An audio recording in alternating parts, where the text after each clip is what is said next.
And I would say you don't just have to face the reality of unjust suffering and death in your life. You have to face the reality of hell. I think there are things in life that are worse than death. There are things in life that are worse than unjust suffering and death.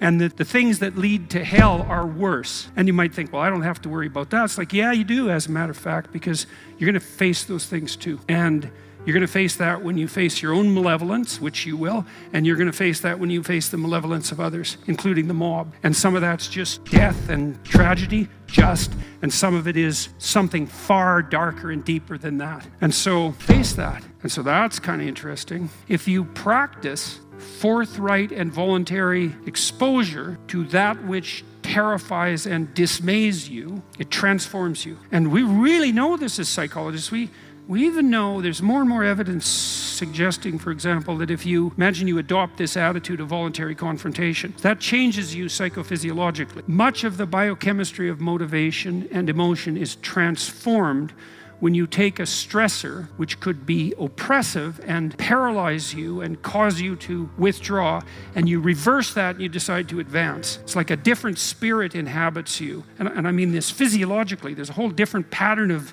being that makes itself manifest in you neurologically and psychophysiologically and pharmacologically. So you take it on as a challenge. That transforms you at a cellular level too, because one of the things we've discovered in recent years is that if you do something new and complex, then that turns on that parts of your DNA that haven't produced proteins before will start producing new proteins and reconstruct you from the cellular level up. So it's a deep transformation. We have no idea how deep.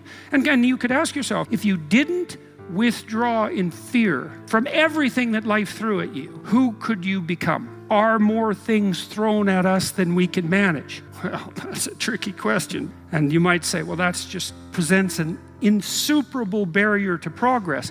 That's not very helpful, because you're alive, here you are, you got these problems to contend with. And if it's an impossible task, then how could you be anything but hopeless and desperate? But then you think, well, wait a second, how would things transform if I took this on as a voluntary adventure, regardless of its scope? And the scope would include unjust suffering, death, and hell. And that's not just some religious or metaphysical vision. It's like, no, you're actually going to have to contend with that in your life, in whatever way those things make themselves manifest to you personally. That's coming, man. And so maybe you better get prepared. And then the question might be, well, what would happen if you got prepared? And the answer might be, you'd be prepared. And I think the religious enterprise in its deepest sense is that process of preparation.